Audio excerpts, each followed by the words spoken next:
अस्सलाम वालेकुम, मैं हूँ सज्जाद अनवर। आप देख रहे हैं हमारा प्रोग्राम जर्नलिस्ट का। सत्तार खान साहब हमारे साथ मौजूद हैं। खान साहब, बहुत सीरियस मामलात हो गए हुँ। जब से आसिम मनीर साहब चीफ ऑफ डिफेंस फोर्सेस बन गए हैं। तो अब क्लैरिटी एक पैदा होती जा रही है कि आपने कैदी नंबर 804 के साथ क्या करना है। 804 या 804 ही है ना? 804 ही है, लेकिन एक आप थोड़ा-सा ये कर लें, मैं मुर्शदी ग्रुप से पूछता रहता हूँ हम्म, कि यार 804 नंबर तो इसका अटक जेल में था। हम्म। क्या अडयाला जेल में भी वही नंबर रिटेन किया इसने ये या कोई अगर नया ना 804 वो जैसे कोई ब्रांड बन जाता है ना, तो अब वो आठ ब्रांड बन गया, उसपे गाने भी बनते रहे। मेरे ख़्याल 804 थे, को हो सकता है कि अडयाला जेल में कोई और नंबर दिया गया हो। मुझे नहीं पता। नंबर तो शायद चेंज हो गया होगा। अच्छा, हुँ, लेकिन जो सीरियस बात है ना, हुँ। कि हमारे मुल्क में सियासतदानों के साथ कभी भी कुछ अच्छा नहीं हुआ। ये एक मैं सीरियस नोट पे बात कर रहा हूँ। हमारे सामने ना बड़ी सीरियस मसाले हैं, और ये भी आसिम मनीर साहब और इमरान खान साहब का जो टकराव है, जिसको पीटीआई ने डायरेक्ट एक टकराव बना दिया है, वो एक सीरियस फेज़ में दाखिल होने जा रहा है। खबरें ये आ रही हैं, जो पहले भी हम डिस्कस करते रहते हैं, कि फैज़ हमीद को वादा माफ़ गवाह बनवा के, तो इनको किसी फ़ौजी अदालत में ट्रायल करना चाह रहे हैं वो, और इसको फ़ौजी निगरानी में लेना चाह रहे हैं। ये तो सीधी-सी बात है, इसके ऊपर तो बहुत क्लैरिटी है रावलपिंडी में। और फिर अगर कोई फ़ौजी ट्रायल में बंदा चला जाए और फ़ौजी इन्वेस्टिगेशन में, तो उसके साथ क्या होगा, अल्लाह ही बेहतर जानता है। लेकिन पीटीआई ने अपने मुख्तलिफ जो सोशल मीडिया हैंडल्स हैं, वहाँ से एक वीडियो चलाई है। पता नहीं वो फेक है या असली है, क्योंकि आजकल एआई से भी होता है। फैज़ हमीद साहब की अहलिया की, कि वो कह रही हैं कि मेरे मियाँ पे बहुत प्रेशर है, और उसको वादा माफ़ गवाह बनाने की कोशिश हो रही है, सख्त दबाव के नतीजे में, कि उसको बल्कि ब्लैकमेल वो कह रही किया जा रहा है कि वो अपना इमरान खान साहब के बारे में बयान दें। तो ये एक सीधी सूरत हाल है। आपके दोस्त मालिक भी, जो कि बहुत बाखबर है, वो इंटेलिजेंस सर्कल्स के साथ राब्ते में रहते हैं, उनका भी यही कहना था कल के कासम मार्केट के करीब जो जेल नई बन रही है, उसमें फाइनली इमरान खान साहब को ले जाया जाएगा, जहाँ पे फैज़ हमीद है। तो ये केस तो वही बन रहा है ना, कि फ़ौज के ख़िलाफ़ एक आपने एक बगावत कराने की कोशिश की 9 मई को, और वही केस है। और उसके लिए जो शवाहद हैं, वो चूँकि उस तरह के नहीं थे जो अदालतों में पेश किए जा रहे थे, तो अब फैज़ हमीद साहब को एक विटनेस के तौर पे, एक प्रिंसिपल एक्यूज़्ड और वादा माफ़ गवाह के तौर पर पेश करने की कोशिश हो रही। लेकिन इसके साथ ही साथ ये बातें भी चल रही थी कि जी बाजवा साहब भी तो इसी लाइन में थे, और साहर शमशाद साहब के बारे में भी ज़िक्र आता था कि वो भी 9 मई के मामलात में किसी न किसी तरह से इन्वॉल्व थे। तो ये एक संजीदा मामला है फ़ौज का। इस देखें, इसका क्या नतीजा निकलता है? एक बात बताओ मुझे, आप ज़रा क्लैरिटी दे दें कि फ़ौज में जनरल फैज़ हमीद था या फ़ौज में इमरान खान था? जनरल फैज़ हमीद। तो जनरल फैज़ हमीद फ़ौज में थे और इमरान खान कभी फ़ौज में रहे नहीं, वज़ीर आज़म थे। आज वो अपोज़िशन में होते हुए अंदर हैं। तो फ़ौज को उकसाने में जनरल फैज़ हमीद का किरदार हो सकता है। जो उकसा रहा है, जो शामिल कर रहा है, अगर उसने शामिल किया तो उसने इमरान खान को शामिल किया होगा ना। इमरान खान तो फ़ौज से बाहर है। तो जनरल फैज़ हमीद के ख़िलाफ़ वादा मुआफ़ गवाह, वो तो इमरान खान बन सकता है, ना कि इमरान खान के ख़िलाफ़ जनरल फैज़ हमीद। भाई जब लाहौर में हमला हुआ था 9 मई को, तो लाहौर में एक कोर कमांडर थे, जिनको 2, 3, 4, 5, 6 दिनों बाद, हफ़्ते बाद फ़ारिग कर दिया गया था। क्यों किया गया था? नहीं, केस ये बन रहा है कि इमरान खान साहब ने ये प्लान किया था कि अगर मुझे गिरफ़्तार किया जाएगा, तो हम एक अटैक करेंगे मिलिट्री इंस्टॉलेशंस पे, और फैज़ हमीद साहब उसको मैनेज करेंगे मिलिट्री साइड पे, कि जो हमारे आएँगे लोग, उनको वहाँ पे रेजिस्टेंस ना हो और वो सीधे घुस जाएँ और फैज़ हमीद साहब कुछ अफ़सरों के साथ राब्ते में होंगे और उसके बाद साहर शमशाद साहब को कहा जाएगा कि क्या आप अब टेक ओवर कर लें।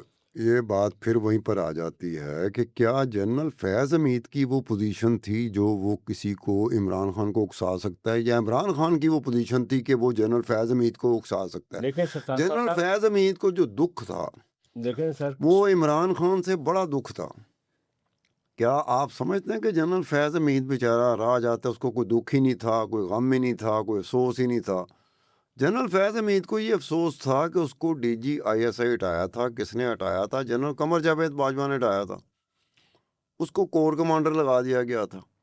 आने वाले वक्त का वो chief of the army staff होता अगर इमरान खान वजीर आजम रहता। सर जी तो तो मैं यही तो कहना, दुख में जो बंदा है, जनरल फैज़ हमीद भी दुख में है। नहीं वो क्या, वो गाना ना, मेरा दुख तेरा, मेरा गम तेरा गम एक जैसा सनम। मेरी बात सुने, सबसे पहले इक़्तिदार तो इमरान खान साहब का गया था ना, इमरान खान उसके के बाद इक़्तिदार से पहले जनरल फैज़ हमीद से आईएसआई शिप छीनी गई थी। छीनी गई थी ना, लेकिन उनको कोर और कमांडर बना भाई दिया उस गया। वक्त में एक बात वही पे ले आते हैं ना कि उस वक्त से दुख में मुब्तला थे जनरल फैज़ हमीद। ठीक हो गया, आपकी बात, इमरान खान तो वजीर आजम थे। भाई दोनों जब ज़ख्मी, उनको हटाया गया तब उनका दुख बना ना। दोनों ज़ख्मी थे और दोनों का ये ख़्याल था कि आसिम मुनीर साहब के आर्मी चीफ़ बनने के बाद उनका मुस्तकबिल तारीक है, लिहाज़ा इनके यार खिलाफ़ एक बगावत करें। सजाद साहब सीधी सी बात है, जब इमरान खान की हुकूमत हटाई जा रही थी वोट ऑफ नो कॉन्फिडेंस के जरिए, हुँ। जनरल आसिम मुनीर का तो कोई नामो निशान ही नहीं था। उस वक्त जनरल आसिम मुनीर किसी ओहदे पे फायज नहीं थे। लेकिन जब गिरफ्तारियाँ यार हो रही थी, देखें, मेरी बात सुने ना। जब जब जब एक जब मेरी इमरान नहीं, खान जब साहब, हटाया गया, मेरी बात सुनिए, जब इमरान खान साहब को फायर लगा वज़ीराबाद में, ओहो, मैं यार आप पहले उस पे रहे ना कि जब हटाया जा रहा था वोट ऑफ नो कॉन्फिडेंस, भाई उस वक़्त तो आसम पाकिस्तान से, आसम मुनीर कहीं था ही नहीं। नहीं वो तो टाइम गुज़र गया ना, आप दुख आगे आ गए, का 9 मई जो है वो उसके बहुत बाद में हुआ है यार ना। अगर वो देखा जाए तो पीटीआई का, मुर्शदी ग्रुप का, इमरान खान का, जनरल फैज हमीद का जो दुख है ना, वो जनरल कमर बाजवा के साथ होना चाहिए। भाई वो तो रिटायर हो गए, अब नया आर्मी चीफ आ यार गया। नया आर्मी नया आर्मी चीफ जो है वो ना फैज़ हमीद को बर्दाश्त कर रहा है, ना इमरान खान को कर रहा है, नया टकराव है। यार आपने पहले ही जनरल आसम मुनीर जब डीजी आईएसआई बने थे तो आपने तो पहले ही उनको नाराज कर लिया था इमरान खान साहब का। देखें कि वो डीजी आईएसआई है और वो चीज़ बता रहा है इमरान खान को किसके बारे में? पंजाब हुकूमत के बारे में, बुशरा बीबी के बारे में, उनके ख़ानदान के बारे में, उस्मान बुज़दार के बारे में। तो आपने उसको उठा के बाहर अच्छा, मार दिया। बहरहाल बहरहाल शुरू आपने किया, देखें। बहरहाल वो उन्होंने किया या उन्होंने किया, अब स्टेज है, मामला है 9 मई की इंक्वायरी का, और 9 मई की इंक्वायरी में वो समझते हैं कि फ़ौज के अंदर साजिश करने में वो आगे आगे थे फैज़ हमीद साहब, लेकिन वो साजिश कर रहे थे इमरान खान साहब की हदायत के मुताबिक, लिहाजा इमरान खान साहब को एक्यूज़ बनाया जाए और फिर नहीं आसिफ, ज़मीन ये जो जनरल फैज़ है, इनका वादा मुआफ़ गवाह बनना टेक्निकली बने, टेक्निकली मेरे समझ में नहीं आ रहा। और हमें भी अभी तक, इमरान खान बने ना वादा मुआफ़ गवाह जनरल फैज़ हमीद के अगेंस्ट, तो फिर समझ में आती है बात। अच्छा, चलें, ये जो खिचड़ी पक रही है, पता नहीं इसका क्या नतीजा निकलना है। आपके दोस्त जो हमारे पड़ोसी मुल्क के वज़ीर-ए-आज़म हैं, मोदी साहब, मेरा ख़्याल है कई दफ़ा आप उनको अपना यार बेली कहते रहे हैं। हाँ, मेरा फर्स्ट कज़न बना दो। उन्होंने ऑस्ट्रेलिया में ये जो फायरिंग हुई थी यहूदियों के ऊपर, बीच के ऊपर, उसका, और मोदी के मीडिया ने सारा इल्ज़ाम पाकिस्तान पे थोपने की कोशिश की। उसी तरह जैसे आपके मुर्शिद की पार्टी सारा इल्ज़ाम जो है वो कहाँ-कहाँ फेंक रही है। यार ये सोशल मीडिया की गिमिक्स हैं और ये मीडिया की गिमिक्स हैं, इसको वो इस्तेमाल कर रहे हैं। लेकिन वो सारी खाक जो है ना, जो उड़ाई थी इंडियन मीडिया ने, वो उसके ही मुँह पे पड़ गई। क्योंकि वो बंदा जो है नवीद अकरम, और उनका जो बेटा है, वो तो इंडियन ओरिजिन के निकले और वो कह रहे थे कि पाकिस्तान, पाकिस्तान, पाकिस्तान। अब हुआ क्या है, इसकी बुनियादी जो वजह है ना हुँ। कि पाकिस्तान पाकिस्तान ज़रा से कोई बात होती है पाकिस्तान पाकिस्तान इंडिया मीडिया करता है, उसकी वजह जो है ना बुनियादी तौर पर सबसे बड़ी वजह वो मई को होने वाली जंग थी। पाकिस्तान और इंडिया के दरमियान जो 4-5 दिन की जंग हुई थी ना, उसमें मेरे जैसा बंदा भी नहीं सोच सकता था कि पाकिस्तान फैंटी ला देगा इंडिया में। हाँ। बात समझ रहे हैं ना? हुँ। उससे हुआ क्या? उससे हुआ ये कि एक ऐसा ज़ख्म लग गया, और इस ज़ख्म के बारे में ये अलीमा ख़ान ने भी कहा था, जेल में मुलाकात के बाद आते हुए मीडिया से गुफ्तगू करते हुए कहा था कि ज़ख्मी नरेंद्र मोदी है। हुँ। ये अलीमा ख़ान ने भी कहा था, हाँ, कहा था। ठीक है ना? और वो अब अब अब वो पलट के आया अब बात। अब मेरी बात सुनो ना कि जो ज़ख्मी होता है ना, उसके बाद फिर वो कोई मौका नहीं जाने देता। लेकिन यार ज़ख्म जगह-जगह पे जो ज़ख्म लगे होते हैं ना, उसमें से जब पीप बैनी शुरू हो जाती है और जब लोग बातें करनी शुरू कर दें कि यार ये क्या आपका जो मई की जंग थी उसमें जो इंडियन मीडिया एक्सपोज़ हुआ बहुत बुरी तरह। देखिए उनका हमारा इंटरेक्शन तो रहता था इंडियन हाँ। जर्नलिस्टों का और हमारा। हुँ। तो मैं समझता था कि इंडियन साइड का जो जर्नलिस्ट है वो प्रोफ़ेशनली हम हमारे जर्नलिस्ट की निस्बत बहुत साउंड है। अब और नहीं वो रहा, लेकिन अब तो लगता है अब नहीं कि रहा। वो सारे के सारे जो है ना वो मसावात और मुझे तकबीर और मुझे ये अपने इंडियन जर्नलिस्ट प दोस्तों के ये साथ जो ना नज़रियाती पर्चे थे ना, हाँ, उनके सहाफ़ी लग रहे हैं। मुझे अपने इंडियन दोस्तों से, इंडियन जर्नलिस्ट दोस्त जिनके साथ हमारे ताल्लुकात रहे हैं एक वक़्त में, मुझे उनसे अफ़सोस भी होता है हुँ। और मैं उनके दुःख में बराबर का शरीक हूँ कि जो अब तुम्हारे साथ नरेंद्र मोदी हुकूमत कर रही है ना, हम खुदा की कसम हम बड़े आइडियल पोज़ीशन पे चले गए हैं। पाकिस्तानी जर्नलिस्ट बड़े आइडियल पोज़ीशन पे चला हमारे गया है। हमारे साथ जो ज़ियाउल हक़ कर गया था वो अब पुरानी बात हो पुरानी बात हो गई, ज़ियाउल हक ने जो हमारे साथ किया था, जर्नलिस्टों के साथ किया था, मैं वो भूल गया हूँ। हुँ। क्यों? इंडियन जर्नलिस्टों के साथ जो हो रहा है, जो नरेंद्र मोदी कर रहा है, रोज़ टीवी पे बिठा के कहता है झूठ बोलो। इंडिया के लिए वैसे ज़ियाउल हक़ ही साबित हो रहे हैं मौसूफ़, हर चीज़ पीछे मेरे ख़्याल में ज़ियाउल हक से भी आगे चला गया। ज़ियाउल हक़। अच्छा और दूसरा यार आपके दोनों भतीजे सलमान खान, कासम खान उनके आने की खबरें हैं, अगले महीने वो आ रहे हैं और करण और अर्जुन आएँगे और वो आके बदला लेंगे। मुझे ये बताएँ कि उनका आना देखें इस बात में तो कोई शक नहीं है इस वक़्त कि इमरान खान साहब की जो स्पाइक है ना पॉपुलैरिटी की वो सबसे ऊपर है। अगर ये दोनों बच्चे आ जाते हैं, दोनों अंग्रेज़ी बोलने वाले खूबसूरत शहज़ादे हैं, प्रिंस हैं। वो आएँगे और जो स्टारडम है इमरान खान साहब की, उसमें तो वो बहुत एक स्पार्क ऐड करेंगे। आपको क्या नज़र आ रहा है? यार ये करण अर्जुन की जो स्टोरी है, जो कहानी है, जो इंडिया फ़िल्म में दिखाई गई है, उसमें तो करण अर्जुन कोई 20 साल बाद आए थे। नहीं, अब ज़माना तेज़ है ना, वो एक्स जनरेशन थी, अब ये जो है, इसमें ये करण अर्जुन जल्दी आ जाते हैं। ये अब ज़ी जनरेशन है भाई अच्छा, की। अच्छा, अच्छा, अब वो और करण अर्जुन, मैं वही कहता था, मैं अब आप इनको 10 साल को सॉरी 20 साल को 2 साल पे ले आए ना। अच्छा चलो मैं उसमें वो ले आता चीज़ हूँ सोचें, क्योंकि मैं मुर्शिदी ग्रुप से अक्सर ये बात पूछा टाइम करता था। स्पैन बहुत तेज़ी से श्रिंक हो रहा है। देखे ना आपने मेरी करेक्शन कर दी, क्योंकि मैं उनसे मुर्शिदी ग्रुप से यही बात करता था कि करण अर्जुन जो है ना, जो हमने फ़िल्म देखी है इंडिया की, जिसकी आप बात करते हो, वो तो 20 साल बाद आए थे। तो ये इनके पास जवाब नहीं होता था, जवाब मुझे नहीं दे रहे कि वो जी जनरेशन आ गई है, वो एक्स जनरेशन थी, ये मुर्शिदी ग्रुप ने मुझसे नहीं कर सके थे, ये दाएँ-बाएँ देखते थे। लेकिन सच यही है। सच अगर यही है तो इस सच को मानते पहले क्यों नहीं आए? ये यार मेरे दोनों भतीजे पहले क्यों नहीं आए? यार वो उनकी वालदा रोक रही थी, वो 3-4 देखें महीने तक वालदा को पहले नहीं पता था कि मेरे बच्चों के बारे में कह दिया गया है कि वो पाकिस्तान जाएँगे। देखें वालदा चाह रही थी उनकी कि वो कोई डिप्लोमेटिक लेवल पे कोशिश करें उनके बच्चों के बाप को बाहर निकालने की, वो पॉसिबल नहीं हुई।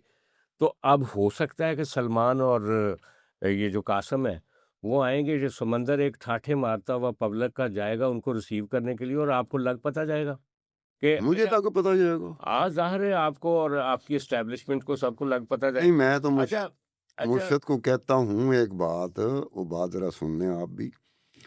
ये पहले जब आ रहे थे, ये जो दोनों मेरे भतीजे हैं, तो इन बच्चों की फूफो ने कहा था कि ये दोनों बच्चे मुज़ाहरों में हिस्सा लेंगे। अब मैंने उस वक़्त देखा, ये देखना तो पीटीआई को चाहिए था, इमरान खान को देखना चाहिए था, हलीमा खान को देखना चाहिए था कि बच्चों के वीज़े कौन से होंगे। 12 किस्म के वीज़े होते हैं। उन 12 किस्म के वीज़ों में से 1-2 वीज़े जो थे ना, वो बच्चों के लिए बड़े सूट करते थे कि वो आके अपने बाप को मिल सकते हैं। लेकिन कोई एक वीज़ा भी ऐसा नहीं होता जिसमें आप अपनी इंटेंशन बताएँ कि आप मुज़ाहरों में शिरकत के लिए जा रहे हैं, वीज़ा नहीं मिलेगा आपको। देखिए वो गोल्डस्मिथ के नवासे हैं और वो इंटरनेशनल एस्टेब्लिशमेंट की सपोर्ट के साथ आएँगे, वो आएँगे अकेले, वो वॉक करते हुए पाकिस्तान भी आ जाएँगे, पहली बात। और दूसरी बात आप ये ज़हन पहले में रखें कि बताओ सज्जाद पाकिस्तान की साहब, एस्टेब्लिशमेंट भी उनकी उस केयर करेगी, केयर उनको तो लुक अभी भी आफ्टर कर रही है, करेगी। एस्टेब्लिशमेंट अभी भी केयर अच्छा कर ले रही है। जेल में, ल अडयाला जेल में बड़ी केयर कर रही है पाकिस्तान की एस्टेब्लिशमेंट। इस वजह से कि इंटरनेशनल एस्टेब्लिशमेंट ये नहीं चाहती कि मुर्शद को कुछ तकलीफ में रखा जाए। नहीं, लेकिन ठीक है? इसमें इसमें एक बात बता दूँ, ये जो अभी आपने बात की थी ना कि हलीमा खान साहबा कह रही थी कि वो मज़ारों में शरीक होंगे। देखें, जैसे इमरान खान साहब को बुशरा साहबा ने हमेशा कंट्रोल किया कि आपने ये काम करना है, ये नहीं करना। उसी तरह बच्चों की जो बाग है ना या जो डोर है, वो जमाइमा बीबी के हाथ में होगी। वो कोई यहाँ से डिक्टेट नहीं किसी करेगा, फूफो को इजाज़त नहीं देगी किसी कि फूफो जनाब को तुसी इजाज़त नहीं होगी कि वो आप क्लेम डाल दो जो यस। मैं माँ होते हुए डाल सकती हूँ, तू फूफो होके नहीं डाल सकती। नहीं, तो कंट्रोल है जुमैमा साहबा को, वो जब आएँगे, वो मीडिया से एंगेज करेंगे तो माँ की अप्रूवल से करेंगे, वो पब्लिक में जाएँगे तो माँ की अप्रूवल से जाएँगे। लेकिन मोस्ट प्रोबेबली जो मुझे लग रहा है कि वो मैनेज करेंगे कि अपने वालिद साहब को जेल में मिलें। वो काफ़ी अरसा हो गया उनकी वो मिल मुलाकात सकते नहीं, हैं, वो मिलेंगे वो मिल और सकते उसके हैं। बाद वो कहीं किसी जगह पे एक मैनेज्ड गुफ्तगू या कोई प्रेस वो मीट जारी भी कर कर दें। सकते हैं, लेकिन और सज्जाद साहब ये नहीं हो सकता कि आप ये इंटेंशन अपनी क्लियर नियत बता के कि जी हम तो मुज़ाहरों में शिरकत करने जा रहे हैं, उनको वीज़ा नहीं मिलेगा। नहीं मिलेगा। ना दुनिया की कोई ह्यूमन राइट्स बॉडी भी उसको सेकंड नहीं करेगी। नहीं, डेफ़िनेटली उनके आने से पहले थोड़ी बहुत डिप्लोमेसी होगी, उसमें तय हो जाएगा कि उन्होंने क्या करना आगे। अच्छा, हम थोड़ा-सा और आगे चलते हैं, आज काफ़ी मसाले हैं आपके अच्छा। पास। यार, ये जो एक कंट्रोवर्सी पीपल्स पार्टी की और जमात इस्लामी की निकली है, कल कहीं हाफ़िज़ नईम साहब ने 16 दिसंबर था तो उन्होंने कहा कि भुट्टो ने पाकिस्तान को तोड़ा ओए होए! और फिर आज पीपल्स पार्टी ने उसका रिबटल किया। अच्छा, मैंने इस पे ना एक रिसर्च की थी। हुँ। ये बार-बार जमात इस्लामी वाले ना हैमर करते रहते हैं, जब भी स्कूते डाका की बात होती है या मशरक़ी पाकिस्तान की अलहदगी की बात होती है, तो वो सारे का सारा मुद्दा जो है ना, वो ज़ुल्फ़िकार अली भुट्टो पे डाल देते हैं। तो जब मैंने रिसर्च की कि जमात का अपना क्या रोल था उस वक़्त, जब पाकिस्तान टूट रहा था या पाकिस्तान टूटने से ज़रा पहले के जो सीक्वेंसेस थे, उसमें क्या रोल था? जमात का रोल ये था सर कि वहाँ पे जमात इस्लामी वहाँ पे भी इलेक्शन लड़ रही थी, बांग्लादेश में भी और यहाँ पे भी लड़ रही थी। और उनका ख़्याल था कि जो मुजीबुर रहमान है वो भी लेफ़्ट और नेशनलिज़्म और सोशलिज़्म की बात कर रहा था, ज़ुल्फ़िकार अली भुट्टो इधर की सोशलिज़्म की बात कर रहा था, तो वो दोनों फ्रंट्स पे जमात इस्लामी लड़ रही थी। अच्छा, जब याह्या खान साफ नज़र आ गया, इलेक्शन हो गया, वो जीत गया, तो सबको नज़र आ गया था कि याह्या खान उसको पावर नहीं दे रहा। ज़ुल्फ़िकार अली भुट्टो 2 या 3 दफ़ा जाके मुजीबुर रहमान से जाके मिला, उससे बातचीत की, उसको कहा कि अपने कुछ पॉइंट्स को नरम कर लें ताकि एक नेगोशिएबल बात हो। अच्छा, लेकिन कहने वाले ये कहते हैं, हिस्टोरियन भी कहते हैं कि जैसे आपके आर्थोपेडिक डॉक्टर्स भी कहते हैं कि बाज़ औक़ात हड्डी पहले से टूट चुकी होती है, उसका फ्रैक्चर बाद में होता है। आप हुँ, कहीं गिरते हैं तो पता चलता है कि आपकी टूट गई। लेकिन हड्डी के टूटने की वजह जो होती है ना, कोई और होती है और वो पहले से टूट चुकी होती है। हुँ, आप उसको टूटी हुई हड्डी को कैरी कर रहे होते हैं, लेकिन ज़रा-सी आपको ठोकर लगती है तो पता चलता नहीं यार आपकी तो टाँग टूट गई। हुँ, इसी तरह जो पाकिस्तान जो हमीदुर रहमान कमीशन ने बताया कि आपका मुल्क जो टूटा है उसकी रीज़न्स ये नहीं थी कि आपने मुजीब का इक़्तिदार लिया या हुँ, इक़्तिदार नहीं दिया। हुँ, और वो तो इकट्ठा साथ चलने के लिए तैयार भी नहीं था। उसने कहा था आप कॉलोनी के तौर पे तो हमें चला रहे हैं। हुँ, अच्छा, ख़ैर जो जमात इस्लामी का उस वक़्त रोल था ना, हुँ, भुट्टो के ऊपर इल्ज़ाम है कि भुट्टो उस वक़्त याह्या ख़ान के साथ मिल गया था। एंटी बांग्लादेशी जो एस्पायरेशन थी या वोट था या मुजीबुर रहमान का वोट था उसको उसके साथ खड़ा नहीं हुआ, याह्या के साथ खड़ा हो गया। तो जमात-ए-इस्लामी खुद क्या कर रही थी? जमात-ए-इस्लामी हमारे फ़ौजी ऑपरेशन में अल-बदर और अल-शम्स के तौर पे फ़ौज के साथ लड़ रही थी, बंगालियों को मार रही थी उनको, हुँ। मुजीब की पार्टी को। यानी भुट्टो तो एक सियासी, भुट्टो का तो अलायंस होगा ना, अगर एस्टेब्लिशमेंट से अलायंस होगा भी तो। और इनका तो वो था मार-पीट का, हुँ। गोली का, खंजर का। अच्छा पहले ये नहीं लगा सकते अच्छा अगर ये वही अगर ये इस तरह से आप अपना वो हक़ के खुद इरादियत होता है, क्या होता है? हाँ, जो भी वो है। खो देते हैं आप। हाँ, क्योंकि आप मगर मेरा किसी भी किरदार मेरा मशकूक हो जाए ना हाँ। किसी भी इस तरह के मामलात में तो तो फिर मैं नहीं बोल आपको नहीं सकता। बोला। हाँ। अच्छा फिर मैंने जब रिसर्च की, तो मैंने कहा एक बड़े सीनियर जर्नलिस्ट हैं, वो इस पे आर्गूमेंट कर रहे थे। मैंने कहा मुझे एक स्टेटमेंट दिखा दें मौदूदी साहब का कि उन्होंने कहा हो कि इक़्तिदार जो है वो मुजीबुर रहमान को दे दिया जाए। हुँ, हुँ। तो वो कहने लगे उस वक़्त मौदूदी साहब के पास तो कोई सीट ही नहीं थी, तो वो क्या उनका बयान होना ना होना। मैंने कहा आज इस डेट में क्या ये जो आपके हाफ़िज़ नईमुर रहमान साहब हैं, उनके पास कौन-सा मैंडेट है कि वो बार-बार कहते हैं इमरान खान का मैंडेट वापस करो।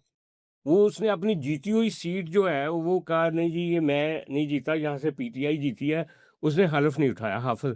उस वक़्त मौदूदी साहब ये नहीं कह सकते थे कि वो जो सीटें छोड़ी थीं अवामी लीग ने, उनकी जगह पे अपने बंदे इन्होंने इलेक्ट करवा लिए याह्या खान के साथ मिलके, लेकिन एक स्टेटमेंट नहीं है कि आप मुजीबुर रहमान को इक़्तिदार दे दें। हुँ। एक स्टेटमेंट नहीं है उनकी। हाँ, तो और नहीं बोल जमात-ए-इस्लामी तो क्वालीफ़ाई ही नहीं करती कि वो भुट्टो के ऊपर इल्ज़ाम लगाए। हाँ, नहीं, नहीं, वो बंदा जब आप देखते हैं ना, मैं वही कहता हूँ एक कोई हादसा हो जाता है। हादसे में आप भी शरीक हो, मैं भी शरीक हूँ, तो ना आप बोल सकते हैं, ना मैं बोल सकता हूँ। अगर हादसे में हम लोग शरीक नहीं हैं, फिर हम दोनों बोल सकते हैं। नहीं, लेकिन अगर आप शरीक हैं दोनों फॉर दैट मैटर, तो अगर आपने डिफ़ाइन करना है ना कि आपका रोल कितना है, मेरा रोल कितना है, तो उसके लिए फिर हिस्ट्री ऑडिट करती है ना, हुँ, वो आप नहीं करते। अच्छा ख़ैर एक तीसरी चीज़ भी आज हमारा प्रोग्राम ख़ासा कुछ लंबा होता जा रहा है। आप आखिरी बात ये है कि आपका एक भतीजा है और करण अर्जुन के अलावा, वो डोनाल्ड ट्रंप जूनियर, हाँ। उसने बड़ी शानदार मंगनी कर ली है। वो एक बड़ी अमीर मॉडल है वहाँ की, वो बिज़नेस वुमन भी है। बेटिना एंडरसन, उसके साथ उसने मंगनी कर ली। उसको परवाह ही नहीं कि दुनिया की सियासत क्या है, किधर है, अब्बा जी की कर देना ये वो मज़ा ले रहा है। नहीं, अब्बा जी के साथ तो एक गिला होना चाहिए ना हमारे मुर्शदी ग्रुप को। 1 साल 6 महीने हो गए हैं। उम्मीदें लगा के बैठे थे कि डोनाल्ड ट्रंप साहब जो है ना वो अडयाला जेल से बाहर निकलवाएँगे पहले, फिर हुकूमत वापस कराएँगे। 1 साल 6 महीने से उसने मुँह नहीं लगाया। तो वो उसका बेटा है जो कि डोनाल्ड ट्रंप जूनियर है। ये जो मंगनी की है ना, ये हमें पता नहीं है कि अब्बे की कॉन्सेंट बीच में है कि नहीं है। अमेरिका है, अब्बे अमेरिका की में क्या ज़रूरत है वहाँ पे? हाँ, अमेरिका में लड़का-लड़की राज़ी है हाँ, तो फिर अमेरिका में ज़्यादा नहीं देखा था लेकिन फिर भी हमें देखना पड़ेगा। हाँ, डोनाल्ड ट्रंप के ख़ानदान में एक दामाद है डोनाल्ड ट्रंप का। मैं जितना भी पढ़ा हूँ ना, जितना भी पढ़ता गया तो मैंने महसूस किया कि डोनाल्ड ट्रंप के करीब वो उसका दामाद है। डोनाल्ड ट्रंप की बेटियों और बेटों से ज़्यादा डोनाल्ड ट्रंप के करीब उसका दामाद है। और वो या तो फ्रीक्वेंसी दोनों की ससुर और दामाद की मिल गई होगी। अब इस डोनाल्ड ट्रंप जूनियर के बारे में मैं ज़्यादा नहीं जानता कि लेकिन डोनाल्ड ट्रंप स्मार्ट आदमी है। वो डोनाल्ड ट्रंप जैसा वो नहीं है, स्लगिश टाइप नहीं है, बड़ा स्मार्ट है मुंडा। नहीं, डोनाल्ड ट्रंप का एक है डोनाल्ड ट्रंप का कि डोनाल्ड ट्रंप जैसा ये एक ऐसा बंदा है खुदा की कसम। ये आपके बारे में बात कर रहा हो तो आप उम्मीद करोगे कि डोनाल्ड ट्रंप मेरे बारे में अच्छी राय रखेगा। डोनाल्ड ट्रंप का पता ही नहीं चलता कि वो गुफ्तगू करते-करते आखिरी जुमला ऐसा ठोक देगा कि सज्जाद साहब आपको भी दुःख होगा कि यार ये की कर गए। ये इस तारीख का, इस दुनिया की सबसे बड़ी ट्रेजेडी है। कभी कोई लिखेगा हिस्टोरियन कि आज की तारीख में जब डोनाल्ड ट्रंप अमेरिका का सदर है और जब मोदी इंडिया का प्राइम मिनिस्टर है, और जब पुतिन जो है वो रूस का सदर है, लेकिन एक बात मैं और जब आपका मुर्शिद वज़ीर आज़म था, लेकिन अब जेल में है, पता नहीं वो जितना मकबूल है कल को वज़ीर आज़म बन जाए। यानी ये वो सारी पागलों की लौट है। ये लौट दूर है, लेकिन एक बात आप बीच में ये इस दुनिया के लिए बहुत बड़ा खतरा है। खतरा है, लेकिन एक चीज़, ये जब से जंग हुई है, मई की जंग पाकिस्तान इंडिया की हुई है, उसके बाद से प्यों-प्यों के नहीं होता, डोनाल्ड ट्रंप नरेंद्र मोदी को मारी जा रहा है। वो इसलिए कि दोनों दोनों एक दूसरे की कॉपी हैं, और वो बदला क्यों ले रहा है। लगता है वो जो rising India India India India का शोर मचाते थे ना, उन्हें क्या अच्छा, वो कहते हैं वो पाकिस्तान में यार जहाज, बड़ा सात सार्कास्टिक जहाज। सार्कास्टिक होके, बड़ा सटायर होके डोनाल्ड ट्रंप ये पिछले 5-6 महीने से, कमाल है, कमाल। 6-7 महीने से, जिस तरह से जी मैं जनाब सत्तार खान साहब, आज का प्रोग्राम काफ़ी लंबा हो गया। आज इतना ही, कल फिर हम मिलेंगे, और आपके कुछ दोस्त आपके बारे में राय का इज़हार कमेंट्स में करते हैं, कुछ हमारे बारे में करते हैं, यार करते रहें। कल हम ना रखेंगे आखिरी 2-3 मिनट, आपके जो दिलचस्प कमेंट्स होंगे हुँ। उनका हम ज़िक्र करेंगे। बहुत शुक्रिया, खुदा हाफ़िज़।